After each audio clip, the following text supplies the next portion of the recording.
हरे परमात्मने प्रणतः क्लेशनाशाय गोविंदाय नमो नमः।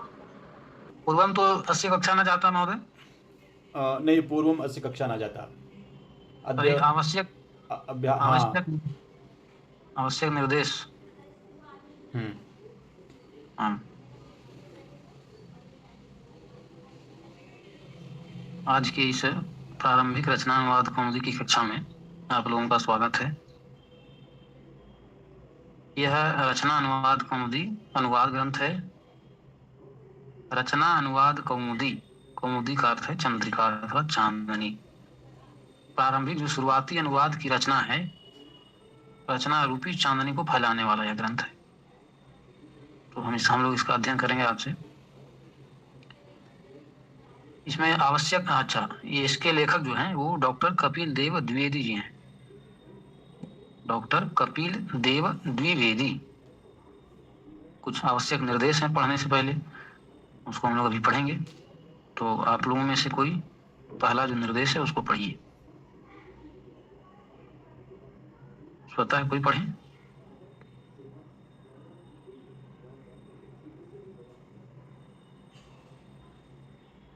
जी अंशु, आप पढ़िए।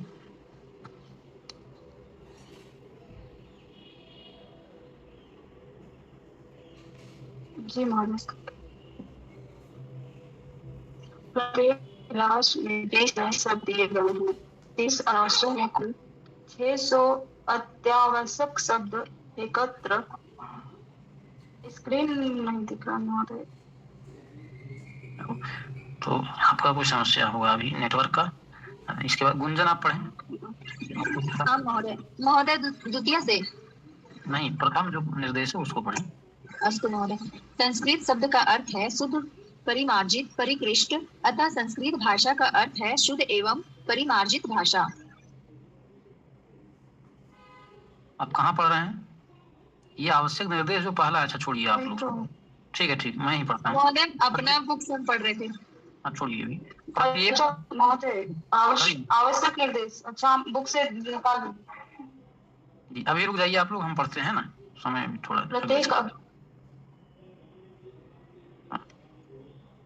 प्रत्येक अभ्यास में 20 नए शब्द दिए गए हैं। 30 अभ्यासों में कुल 600 अत्यावश्यक शब्द एकत्रित किए गए हैं। प्रत्येक अभ्यास में मुख्य रूप से इन शब्दों और धातुओं का अभ्यास कराया गया है। इनको ठीक स्मरण कर लें। कहा जा रहा है कि अभी जो हम लोग पढ़ेंगे उसमें 30 अभ्यास हैं। प्रैक्टिस सेट जो होता है वो 30 है और प्रत्येक में 20 नए नए शब्द दिए गए हैं। तो इनका हमको स्मरण करना है। आगे हम लोग देखेंगे इसको। दूसरा निर्देश है, शब्दकोश को 4 भागों में बांटा गया है। क अर्थात हम लोग आगे अभ्यासों में शब्दकोशों को देखेंगे जहां पर शब्द दिए गए हैं, उसका विभाग किया गया है। पहला क्या है? क, संज्ञा शब्द। जहां पर क लिखा हुआ मिलेगा आगे हम लोगों को, उससे समझ लेना है कि क जो है वे उसके अंतर्गत आने वाले शब्द कौन से शब्द हैं? संज्ञा शब्द हैं। ख से किनको समझना है? तो धातु या क्रिया शब्द। जो क्रिया शब्द होते हैं, क्रिया को बतलाने वाले शब्द, उन शब्दों को ख से निर्देशित किया जाएगा। ग जो है वो अव्यय, ग से अव्यय शब्दों को निर्देशित किया जाएगा। अव्यय कहने का मतलब यहाँ, वहां, कहाँ, ये सब जो शब्द हैं उन शब्दों को ग से, इस निर्देश से निर्देशित किया जाएगा। अगला है घ। इसको घ में कौन से शब्द आएंगे? तो विशेषण शब्द आएंगे, जो किसी की विशेषता, संज्ञा सर्वनाम की विशेषता बताएंगे, वे शब्द आएंगे। जैसे काला, मोटा, छोटा, ये सब जो शब्द हैं, ये शब्द घ इस वर्ग सूची में आएंगे। तो कितने भागों में बांटा गया? शब्दकोशों को आगे बांटा जाएगा 4। क संज्ञा शब्द, ख के अंतर्गत आएंगे धातु या क्रिया शब्द, ग के अंतर्गत आएंगे अव्यय शब्द और घ के अंतर्गत आएंगे विशेषण शब्द। आगे है शब्दकोश के लिए क, ख आदि संकेत स्मरण कर लें। शब्दकोश में जहां क, ख, ग या घ नहीं है, वहां यह अर्थ समझें कि उस विभाग का शब्द वहां नहीं है। अर्थात क, ख, ग, घ जिस शब्द के पूर्व में नहीं हो, उसको समझना है कि ये जो 4 विभाग हैं उससे अलग शब्द है, ना क्रिया शब्द है, ना अव्यय शब्द है, ना विशेषण है और ना संज्ञा शब्द है। ऐसा समझना है, जो हम लोग आगे अभ्यासों में देखेंगे। ये आगे बता रहा है कि आगे विभाग किया जाएगा, बांटा जाएगा। शब्दकोश के अंत में सूचना दी गई है कि शब्दों या धातुओं के रूप किस प्रकार चलेंगे। आगे हम लोग पढ़ेंगे कि किसी भी शब्द का रूप कैसे चलेगा, धातु अर्थात क्रियाओं का रूप कैसे चलेगा, ये हम लोग आगे देखेंगे। ये निर्देश में दिया गया, तदनुसार उनके रूप चलावें। अब है तीसरा निर्देश। प्रत्येक अभ्यास के लिए केवल 2 पृष्ठ दिए गए हैं। ठीक है, प्रत्येक अभ्यास के लिए, प्रैक्टिस के लिए कितने पृष्ठ हैं? 2 पृष्ठ। दोनों पृष्ठों पर पंक्तियां गिनकर रखी गई हैं। बाईं ओर शब्दकोश, पहला शब्दकोश और दूसरा व्याकरण संबंधी कुछ नियम दिए गए हैं, और दाईं ओर उदाहरण वाक्य हैं और संकेत बनाने के लिए हिंदी के वाक्य हैं।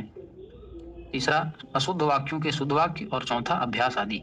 ये कह रहा है कि जो 2 पृष्ठ दिए जाएंगे, पहले पृष्ठ में नियम रहेंगे और दूसरे पृष्ठ में वाक्यों को कैसे बनाना है, संस्कृत से हिंदी की करना है उन वाक्यों को, और हिंदी से संस्कृत जिन वाक्यों को करना है उन वाक्यों की सूची दी जाएगी। तो पहले पृष्ठ में नियम, दूसरे पृष्ठ में वाक्य, ये आगे हम लोग देखेंगे। चौथा जो नियम है, निर्देश है, वो क्या है? व्याकरण के जो नियम उस अभ्यास में दिए गए हैं तथा जो नए शब्द दिए गए हैं उनका प्रयोग उदाहरण वाक्यों में किया गया है। कह रहा है जो भी शब्द दिए जाएंगे अथवा जो भी नियम दिए जाएंगे उसी नियम के अनुसार उदाहरण वाक्यों को वहां दिया जाएगा। जो रूल रहेगा उसी रूल के अनुसार हमको सेंटेंस वहां पर बनाना है। उदाहरण वाक्यों को बहुत ध्यान पूर्वक समझ लें। उनसे बहुत मिलते हुए वाक्य ही संस्कृत अनुवाद के लिए दिए गए हैं। जहां कोई कठिनाई हो वहां उदाहरण वाक्यों और अशुद्ध वाक्यों के शुद्ध वाक्यों से सहायता लें। अलग अलग विभाग किया गया है, आगे हम लोग देखेंगे अभ्यासों में। शुद्ध वाक्य अलग स्थान पर हैं और अशुद्ध शुद्ध दोनों जो हैं वो अलग स्थान पर रखे हुए हैं। तो ये विभाग किया हुआ है, तो इसको भी हम लोग आगे देखेंगे। अब है 5वां, चिन्ह वाले नियम विशेष आवश्यक हैं। कुछ नियम, कुछ रूल जो होगा उसमें चिन्ह लगा हुआ रहेगा। तो ये जो रूल है, वे जो नियम है वो बहुत इंपॉर्टेंट है, आवश्यक है। जिन अशुद्धियों का एक बार निर्देश किया है, बार बार उनका निर्देश नहीं है। जैसे कोई अशुद्धि है, उन अशुद्धियों का एक बार हम बता दिए पहले पृष्ठ में, तो वही अशुद्धि को बार बार नहीं बताएंगे कि यहाँ ये ऐसे होगा, ये ऐसे होगा।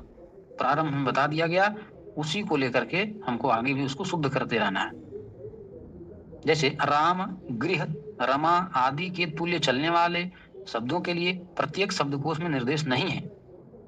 जैसे राम जो शब्द है, जिस प्रकार से राम शब्द का रूप चलेगा उसी प्रकार से बालक शब्द का रूप चलेगा। तो बार बार ये नहीं कहेगा कि राम को बालक के समान चलाइए। वो आपको समझ करके, जैसे यहाँ बताया जाएगा हम लोगों के द्वारा, उसको समझ करके स्वयं से ही समझना है। बार बार उसका निर्देश नहीं होगा। उनके रूप तदनुसार चलावें। ठीक है। अब 6ठा जो है वह सभी आवश्यक शब्दों और धातुओं के रूप पुस्तक के अंत में दिए गए हैं। जैसे धातु अर्थात क्रियाएं, जो भी क्रियाएं हैं उनका रूप कैसे चलेगा और शब्दों का रूप कैसे चलेगा, शब्द रूप, ये जो है वो पुस्तक के अंत में हमको मिलेगा। पुस्तक के अंत में उन्हें वहां देखें। 1 से 100 तक गिनती, 18 मुख्य संधियां तथा 10 मुख्य प्रत्ययों से बने धातुओं के रूप और संस्कृत में निबंध अंत में है, उनको वहीं देखें। कह रहे हैं कि संधि भी दिया गया है, और क्या है, और धातु है, शब्द रूप है। ये सब पुस्तक के अंत में, निबंध भी है, ये कहाँ है, पुस्तक के अंत में मिलेगा। अब ये जो है वो निर्देश है। पुस्तक पढ़ने से पहले निर्देश पढ़ा जाता है, इस पुस्तक में क्या क्या दिया गया है। आगे हम लोग चलेंगे। अग्रेसर यतु महोदय जी। अभ्यास 1 हम लोग क्या देखेंगे? अभ्यास 1। यहाँ देखेंगे हम लोग कि यहाँ देखिए कि क लिखा हुआ है। हम लोगों ने पहले भी पढ़ा कि जहाँ क है उन शब्दों जो क वर्ग के अंतर्गत आएंगे उन शब्दों को संज्ञा या सर्वनाम शब्द कहा जाएगा। ऐसा हम लोगों ने पढ़ा था। तो क के अंतर्गत जो जितने शब्द आएंगे वे शब्द संज्ञा या सर्वनाम होंगे। जैसे सह, सह का अर्थ होता है वह, सह वह। तौ, तौ का अर्थ होता है वे दोनों। सह का अर्थ हुआ वह, तौ का अर्थ हुआ वे दोनों। ते का अर्थ हुआ वे सब, ते मतलब वे सब।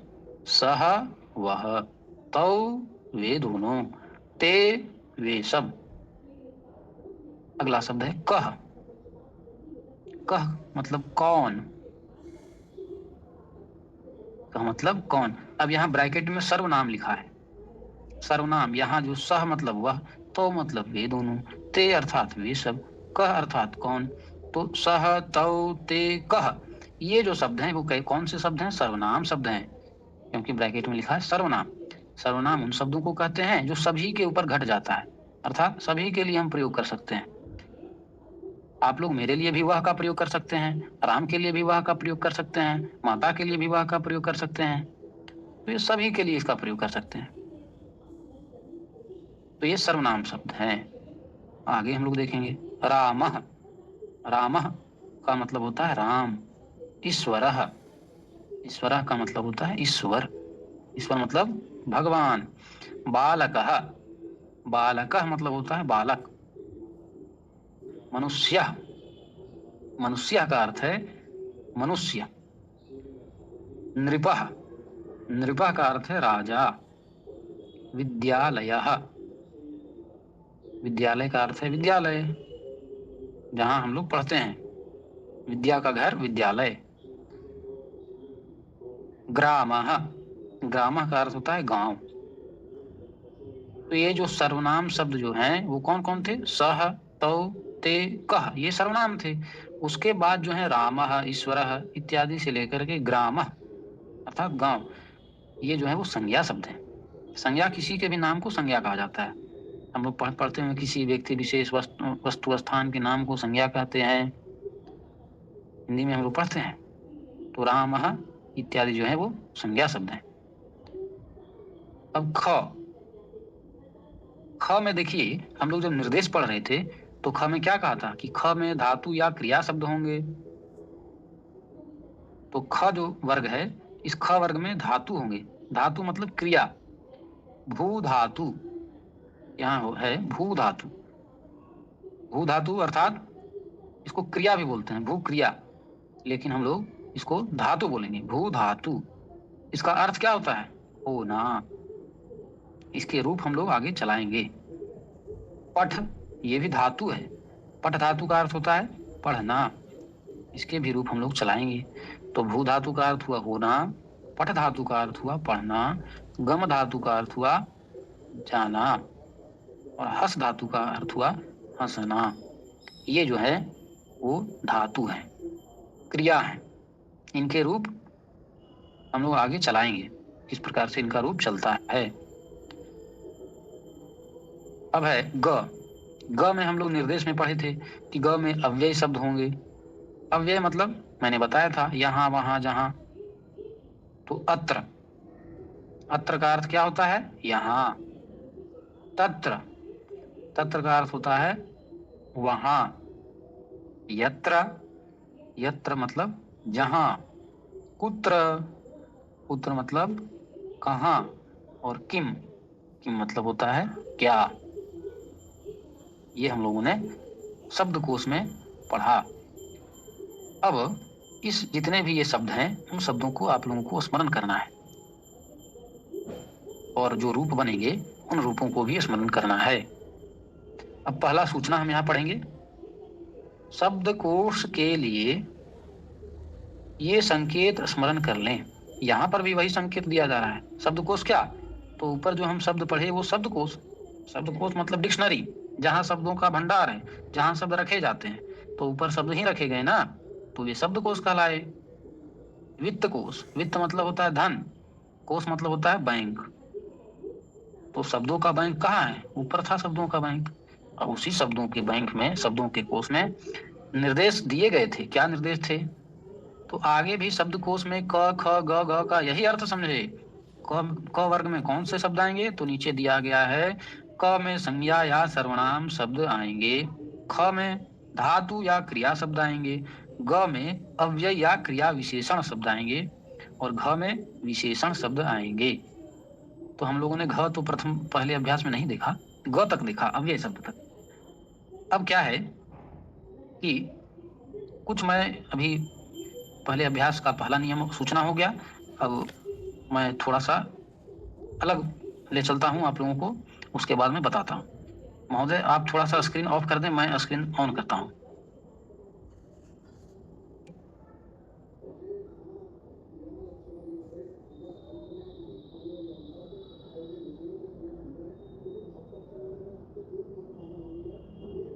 एक मिनट।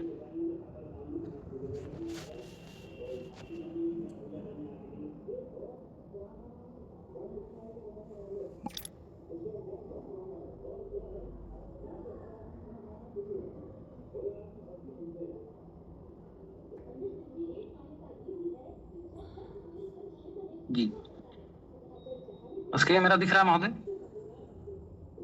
हाँ दृश्यते। जी सम्यक्तया न दृश्यते तथापि इदानीं न दृश्यते। न दृश्यते।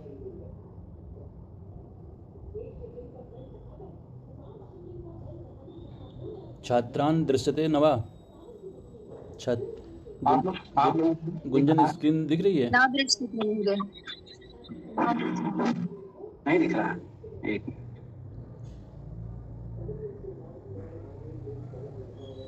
अभी दिख रहा है? हाँ दिख स्टॉप रही है। शेयरिंग है। अच्छा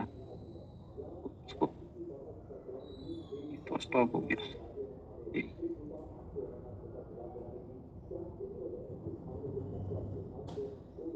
अभी दिख रहा है महोदय? दिख रहा है लेकिन कुछ दिख नहीं रहा है। अच्छा तो मैं आपको एक फोटो भेजा हूँ, उसको आप स्क्रीनशॉट लीजिए। ठीक, स्क्रीन दिखने के बावजूद भी नहीं दिख रही थी। अच्छा कोई बात नहीं।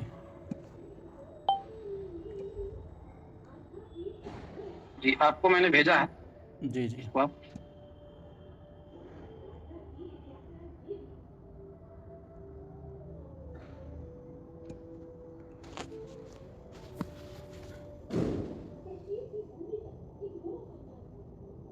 जी जी हाँ ऊपर थोड़ा सा बस देखिए। हम लोग ग्रंथ पुस्तक में प्रवेश करने से पहले कुछ साधारण नियम होते हैं, उन नियमों को हम लोग जान लेते हैं। तो संस्कृत में 5 लकार होते हैं। आप लोग लिखते भी जा सकते हैं जिनको लिखना है। संस्कृत में ऐसे तो 10 लकार होते हैं, लेकिन वर्तमान में हम लोग प्रयोग जो करते हैं वो 5 लकारों का हम लोग प्रयोग करते हैं। लकार इत्युक्ते, लकार कहने का मतलब हम टेंस से इसको कह सकते हैं, जैसे इंग्लिश में टेंस होता है।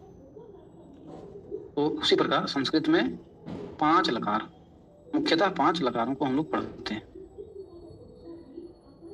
पहला है लट लकार। लट लकार का अर्थ है वर्तमान काल। लट लकार अर्थात वर्तमान काल। 5 लकारों में लट लकार एक है, जिसका अर्थ है, पांचों को हम लोग देखेंगे धैर्यपूर्वक, पहले एक एक करके हम लोग समझ लेंगे। तो 5 लकारों में पहला लट लकार है, जिसका अर्थ होता है वर्तमान काल। संस्कृत में 3 पुरुष होते हैं।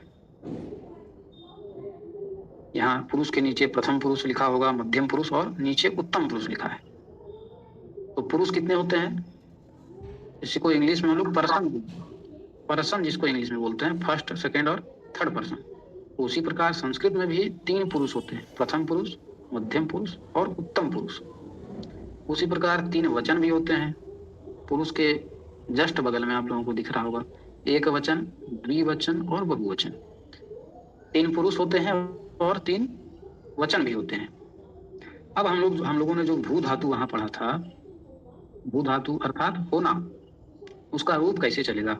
तो उसका रूप जो है वो तीनों पुरुषों में और तीनों वचनों में चलेगा। प्रथम पुरुष, मध्यम पुरुष और उत्तम पुरुष, इन तीनों पुरुषों में एक वचन, द्विवचन और बहुवचन होते हैं। तो इन तीनों में भी भू धातु का रूप चलेगा। अब क्या है, भू धातु भू क्रिया है, धातु अर्थात क्रिया, भू अर्थात होना। तो इसका रूप हम कैसे चलाएंगे? तो प्रथम पुरुष एक वचन में रूप होगा भवती। अब आप लोग माइक जो है वो ऑफ करके अपने आप बोल भी सकते हैं।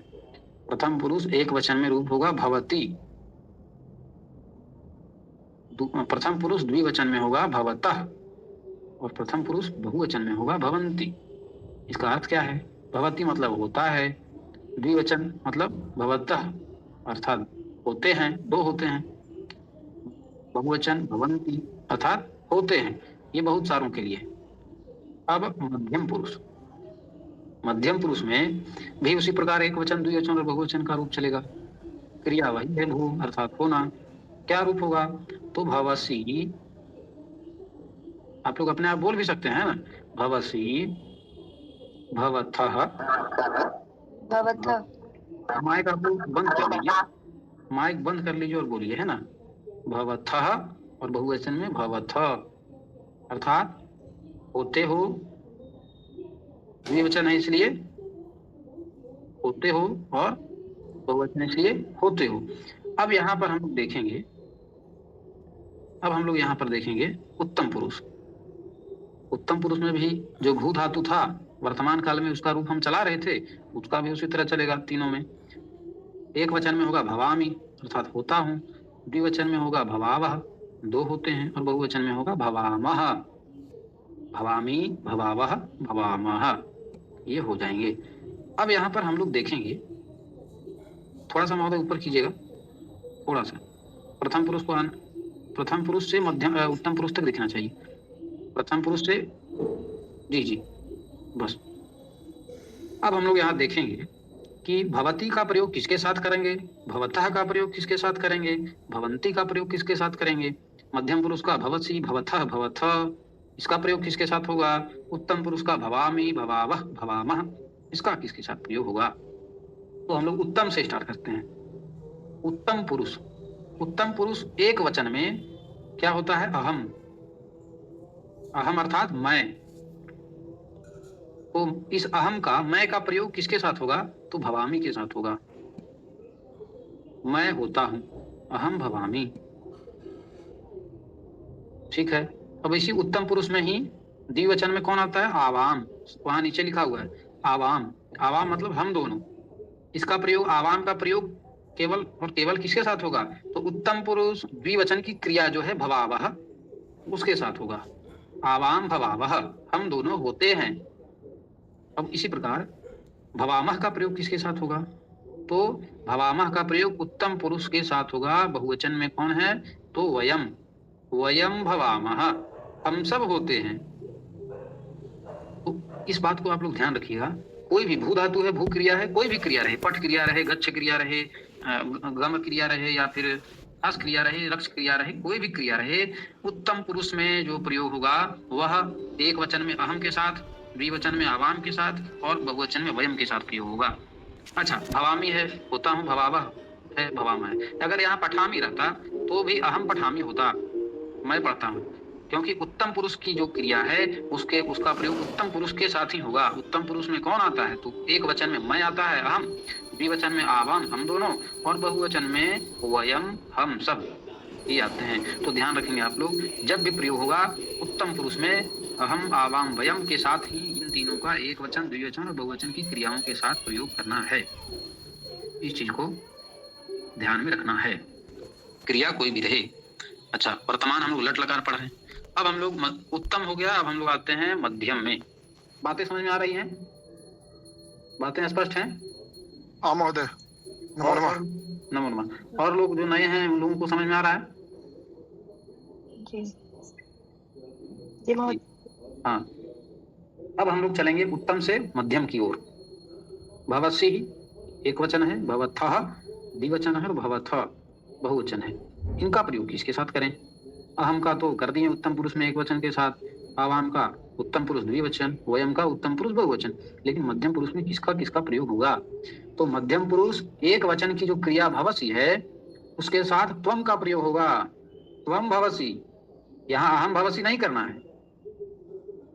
मैंने पहले भी बोला, भू धातु है, भू क्रिया है, क्रिया कोई भी रहे, क्रिया पठ रहे या कुछ रहे, पठसी हो जाता तो भी त्वम के साथ ही इसका प्रयोग होता, अर्थात त्वम भवसी, तुम होते। अब मध्यम पुरुष में ही द्विवचन जो है भवतः, इसका प्रयोग किसके साथ होगा? तो भवतः का प्रयोग होगा युवाम के साथ। द्विवचन है तो तुम दोनों होते हो। युवाम का अर्थ होता है तुम दोनों, युवाम मतलब तुम दोनों। अब है मध्यम पुरुष में ही क्या है? बहुवचन भवतः, इसका प्रयोग किसके साथ होगा? तो मध्यम पुरुष बहुवचन में हमेशा युयम के साथ प्रयोग होगा। कोई भी क्रिया रहे युयम ही वहां होगा। युयम मतलब तुम सब होते हो। त्वम क्षम्यता, युयम भवतः। तो मध्यम पुरुष में क्या है? त्वम युवाम युयम। उत्तम में क्या था? अहम आवाम वयम। मध्यम में क्या है? त्वम युवाम युयम। हिंदी भी लिखा हुआ है, आप लोग इसको स्क्रीनशॉट भी कर सकते हैं। अब आगे हम चलेंगे प्रथम पुरुष की ओर।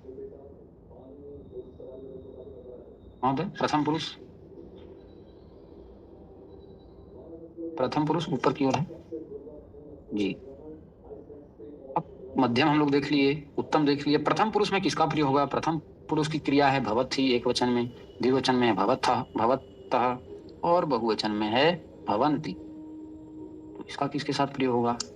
तो जो हम लोग मध्यम पुरुष में त्वम युयाम युयम पढ़े, उत्तम पुरुष में अहम आवाम वयम पढ़े, इन सभी को छोड़ करके जितने भी शब्द हैं वह एक वचन में हो तो भवती होगा, द्विवचन में हो तो भवतः होगा, और बहुवचन में हो तो भवन्ति होगा। हाँ, त्वम युयाम युवाम युयम और अहम आवाम वयम ये नहीं होना चाहिए। इन सभी को छोड़ करके, जैसे यहाँ नाम लिखा हुआ है, जैसे राम होता है अगर बोलना है, क्योंकि भू धातु भवती का अर्थ होता है, तो रामः भवति, एक वचन में रामः बनता है। उसी प्रकार द्विवचन में रामौ बनता है तो रामौ भवतः, और बहुवचन में रामाः बनता है, रामाः भवन्ति।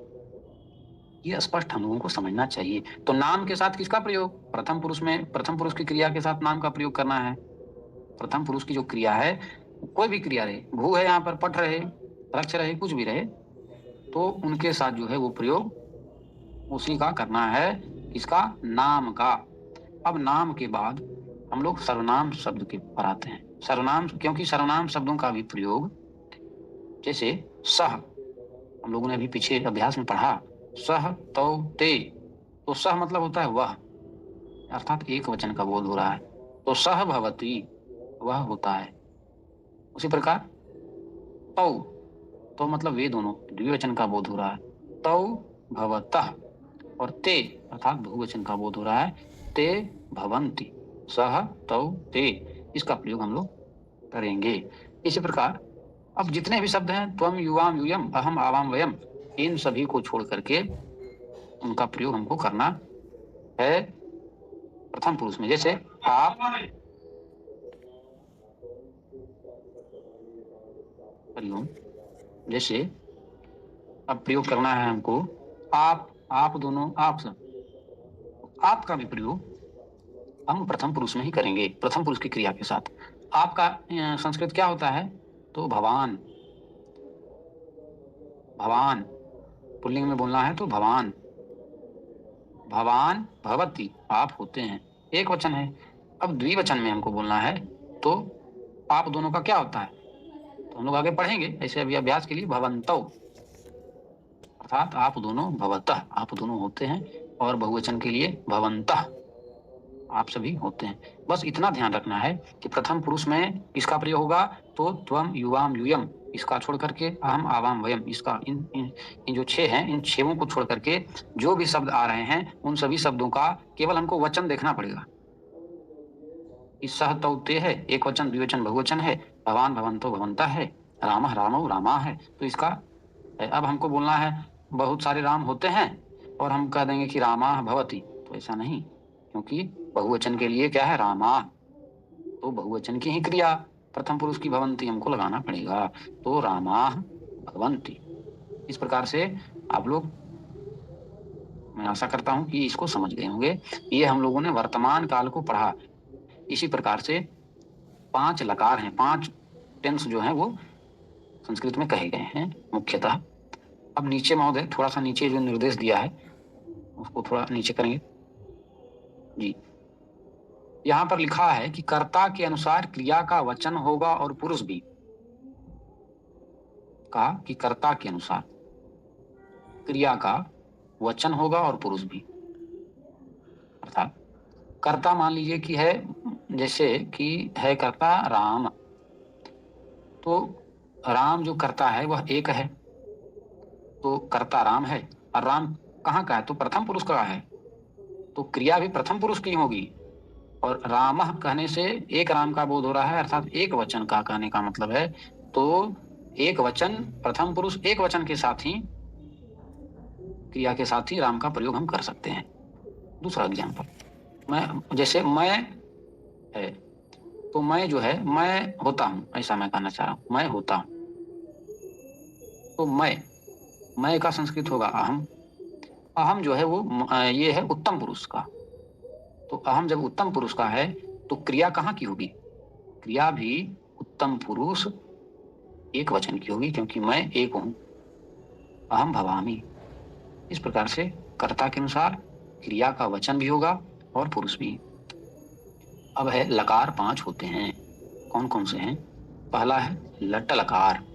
लट लकार का अर्थ होता है वर्तमान काल। पहला है लट लकार अर्थात वर्तमान काल। दूसरा है लोट लकार। लोट लकार अर्थात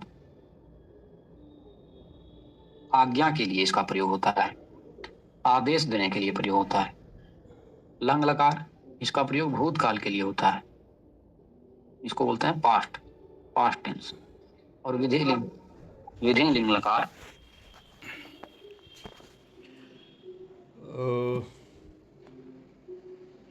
हरिओम, स्क्रीन शेयर महोदय करो तो।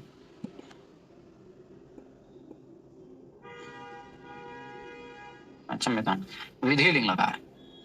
विधि लिंग लकार का प्रयोग कब करते हैं, तो चाहिए अर्थ में। चाहिए अगर कहना है कि उसे घर जाना चाहिए, उसे खाना चाहिए, उसे होना चाहिए, वह होगे, वह जाए, इस प्रकार से चाहिए अर्थ में विधि लिंग लकार का प्रयोग करते हैं। और अंतिम जो 5वां है वो है लिट लकार। लिट लकार का प्रयोग भविष्यत काल के लिए होता है, जैसे वह जाएगा, वह खाएगा, तो इसको हम लोगों ने इसको देखा। अब क्या है कि विशेष जो मैंने बताया उस तालिका में उसको समझना है, वो वर्तमान काल की क्रिया के लिए है। उसी प्रकार जिन जिन शब्दों का जिन जिन पुरुषों में जिन जिन वचनों में प्रयोग होगा उसी पुरुषों और वचनों में प्रयोग करना है, अन्य स्थान पर उसको नहीं लगाना है। भले ही क्रिया कुछ रहे, यहाँ भवामी, भवती, भवतः, भवंती, भवसी, भवतः, भवथः, भवामी, भवावः, भवामः, लट लकार वर्तमान काल में ये था। अगर वही पठ धातु रहे, पठ क्रिया रहे, पठति, पठतः, पठन्ति, पठसि, पठथः, पठथ, पठामि, पठावः, पठामः, ये यदि रहे तो भी जिन जिन का प्रयोग जहां जहां बताया गया उनका प्रयोग वहीं होगा, अन्य स्थानों पर नहीं होगा। तो मध्यम पुरुष एक वचन है तो उसके साथ उसी क्रिया के साथ होगा। तो इस प्रकार आप लोग इसको स्क्रीनशॉट करके रख सकते हैं और इसको घर में भी पढ़ सकते हैं। ये पुस्तक प्रवेश करने से पहले हम लोगों ने इसको जाना।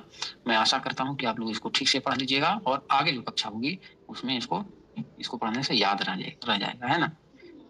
तो भारतीयैकता साधकं संस्कृतं, भारतीयत्वशं पादकं संस्कृतं, भारतीयैकता साधकं संस्कृतं, भारतीयत्वशं पादकं संस्कृतं ज्ञानपुञ्जप्रभादर्शकं संस्कृतं सर्वदानन्दसन्दोहदं संस्कृतं भारतीयैकता साधिकं संस्कृतं भारतीयत्वसम्पादकं संस्कृतं नगरे नगरे ग्रामे ग्रामे विलसतु संस्कृतवाणी सदने सदने जन जन वदने जयतु चिरं कल्याणी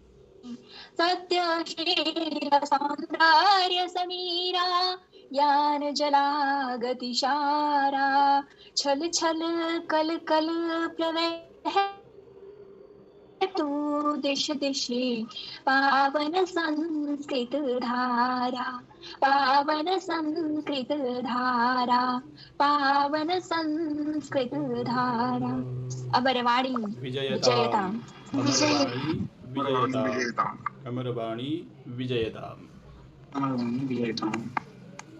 सर्वेभ्यो नमो नमः। सर्वेभ्यो नमो नमः। शुभरात्रि। श्वः मिलामः, पुनर्मिलामः। तावत् शुभं भूयात्, मङ्गलं भूयात्। नमो नमः।